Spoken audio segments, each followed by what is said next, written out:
Assalamualaikum warahmatullahi wabarakatuh. Perkenalkan, nama saya Sekar Muti, NIM 5020039. Di sini saya akan menjelaskan tentang model dan prinsip pengembangan kurikulum. Pengembangan kurikulum merupakan suatu proses merencanakan dan mengembangkan kurikulum oleh pemerintah, sekolah, atau pihak yang bersangkutan untuk dapat mencapai tujuan pendidikan nasional. Kurikulum memegang peranan yang strategis dalam pendidikan, sehingga dalam penyusunan dan pengembangannya tidak boleh dilakukan dengan sembarangan oleh siapapun. Model-model pengembangan kurikulum. Model yang pertama yaitu model administratif. Model administratif merupakan model pengembangan kurikulum yang berdasarkan pada cara kerja atasan bawahan atau top-down yang dipandang efektif dalam pelaksanaan perubahan kurikulum. Alurnya adalah dari atas ke bawah, artinya pemerintah bertugas untuk menyiapkan rancangan pembelajaran. Rancangan tersebut nantinya akan dilakukan oleh satuan pendidikan di wilayah pemerintahan tersebut dan operasinya akan dilakukan oleh para guru dalam pembelajaran. Yang kedua yaitu model grassroots. Model pengembangan kurikulum ini merupakan lawan atau kebalikan dari model pertama. Bisa dikatakan model administratif bersifat top-down, sedangkan model grassroots adalah bottom-up atau dari bawah ke atas. Dalam model pengembangan yang bersifat grassroots, seorang guru dapat mengupayakan pengembangan komponen-komponen kurikulum secara keseluruhan. Dapat pula sebagian dari keseluruhan komponen kurikulum atau keseluruhan dari seluruh komponen kurikulum. Model yang ketiga adalah model Beauchamp. Pengembangan kurikulum dengan menggunakan metode ini memiliki 5 bagian pembuatan keputusan. 5 tahap tersebut adalah: yang pertama, memutuskan arena pengembangan kurikulum, lalu menetapkan personalia. Yang ketiga, organisasi dan prosedur pengembangan kurikulum. Yang keempat, implementasi kurikulum. Dan yang kelima, evaluasi kurikulum. Model yang keempat yaitu model Taba terbalik. Model ini memiliki nama lain yaitu Tabais Inverted yang diciptakan oleh Hilda Taba. Taba mengenalkan metode pengembangan yang diawali dengan pencarian data dan percobaan teori-teori yang ada kemudian diimplementasikan. Hal tersebut bertujuan untuk mencocokkan teori yang selama ini digunakan dengan praktik di lapangan. Yang kelima, model Rogers. Model ini merupakan buah hasil pemikiran dari Carl Rogers, seorang ahli psikologi, berpendapat bahwa manusia sebenarnya memiliki banyak potensi yang dapat dikembangkan, namun dia memiliki hambatan dalam mengembangkannya. Ada 4 langkah pengembangan kurikulum ini. Yang pertama yaitu pemilihan satu sistem pendidikan sasaran, pengalaman kelompok yang intensif bagi guru, pengembangan suatu pengalaman kelompok yang intensif bagi suatu kelas atau unit pelajaran.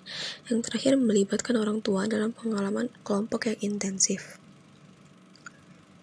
Yang keenam yaitu model demonstrasi. Model ini pada dasarnya bersifat grassroots atau datang dari bawah. Model ini diprakarsai oleh sekelompok guru bekerja sama dengan ahli yang bermaksud menghadapkan perbaikan kurikulum. Model ini umumnya berskala kecil, hanya mencakup satu atau beberapa sekolah, satu komponen kurikulum, atau mencakup keseluruhan komponen kurikulum. Yang ketujuh yaitu The Systematic Asian Research Model. Model ini berdasarkan pada asumsi bahwa perkembangan kurikulum merupakan perubahan sosial. Hal itu mencakup suatu proses yang melibatkan kepribadian orang tua, siswa, guru, struktur sistem sekolah, pola hubungan pribadi, dan kelompok dari sekolah dan masyarakat. Sesuai dengan asumsi tersebut, model ini menekankan pada 3 hal, yaitu hubungan insani, sekolah, dan organisasi masyarakat, serta wibawa dari pengetahuan profesional. Model yang terakhir yaitu Emerging Technical Model. Perkembangan bidang teknologi dan ilmu pengetahuan serta nilai-nilai efisiensi efektivitas dalam bisnis. Tumbuh kecenderungan baru yang didasarkan atas hal itu, diantaranya menekankan kepuasan perilaku atau kemampuan berasal dari gerakan efisiensi bisnis, suatu model pengembangan kurikulum dan memanfaatkan komputer. Materi selanjutnya adalah prinsip-prinsip pengembangan kurikulum. Pada umumnya, ahli kurikulum memandang kegiatan pengembangan kurikulum sebagai suatu proses yang kontinu, merupakan suatu siklus yang menyangkut beberapa kurikulum, yaitu komponen tujuan, bahan, kegiatan, dan evaluasi. Umar Hamalik membagi prinsip pengembangan kurikulum menjadi 8 macam, antara lain prinsip yang pertama yaitu prinsip berorientasi pada tujuan. Pengembangan kurikulum diarahkan untuk mencapai tujuan tertentu yang bertitik tolak dari tujuan pendidikan nasional. Tujuan kurikulum merupakan penjabaran dan upaya untuk mencapai tujuan satuan dan jenjang pendidikan tertentu. Tujuan kurikulum mengandung aspek-aspek pengetahuan, keterampilan, sikap, dan nilai, yang selanjutnya menumbuhkan perubahan tingkah laku peserta didik yang mencakup 3 aspek tersebut dan bertalian dengan aspek-aspek yang terkandung dalam tujuan pendidikan nasional. Prinsip yang kedua yaitu prinsip relevansi atau kesesuaian. Pengembangan kurikulum yang meliputi tujuan, isi, dan sistem penyampaian harus relevan atau sesuai dengan kebutuhan dan keadaan masyarakat, tingkat pengembangan dan kebutuhan siswa, serta serasi dengan perkembangan ilmu pengetahuan dan teknologi. Yang ketiga adalah prinsip efisiensi dan efektivitas. Pengembangan kurikulum harus mempertimbangkan segi efisien dan pendayagunaan daya, waktu, tenaga, dan sumber yang tersedia agar dapat mencapai hasil yang optimal. Tenaga di sekolah juga sangat terbatas baik dalam jumlah maupun mutunya. Hendaknya didayagunakan secara efisien untuk melaksanakan proses pembelajaran. Demikian juga keterbatasan fasilitas ruangan, peralatan, dan sumber keterbacaan harus digunakan secara tepat oleh siswa dalam rangka pembelajaran yang semuanya demi meningkatkan efektivitas atau keberhasilan siswa.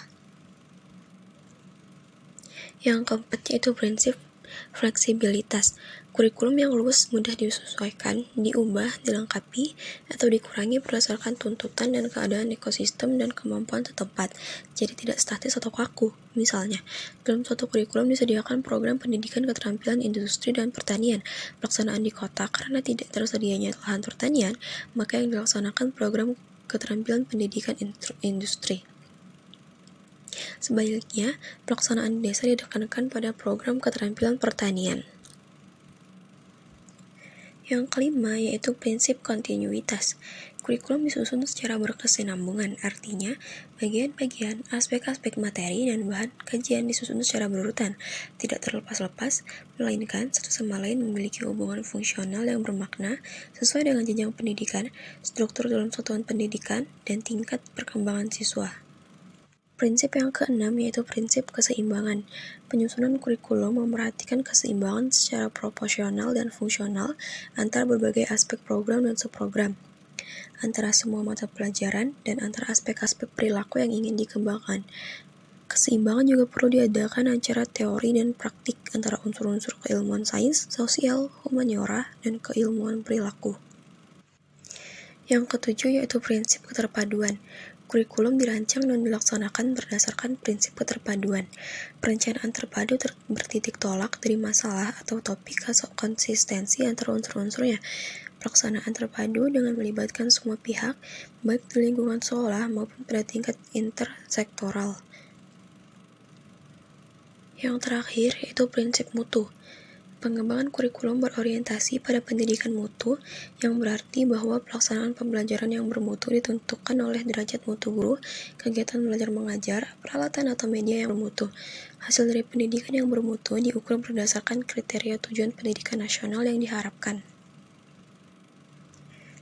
Dalam pelaksanaannya, ada 7 prinsip yang harus dipenuhi dalam pengembangan kurikulum. Yang pertama yaitu kurikulum disusun berdasarkan prinsip untuk menemukan potensi dalam diri peserta didik agar dapat mencapai kemampuan terbaiknya. Yang kedua, memperhatikan karakteristik peserta didik yang beragam, mulai dari agama, sosial budaya, adat istiadat, jenis kelamin, dan lain sebagainya. Yang ketiga, menyesuaikan dengan perkembangan ilmu pengetahuan dan teknologi agar dapat menyesuaikan dengan perubahan yang ada. Yang keempat, mampu memenuhi kebutuhan masyarakat dengan pemecah berbagai permasalahan yang dihadapi dalam kehidupan. Yang kelima, menyeluruh dan berkesinambungan. Yang keenam, kurikulum disusun agar manusia dapat belajar sepanjang hayat. Yang ketujuh, kepentingan nasional harus seimbang dengan kepentingan daerah. Maksudnya, tidak boleh ada tujuan yang berbenturan antara pihak sesuai dengan cita-cita negara. Baiklah, mungkin itu saja yang dapat saya sampaikan.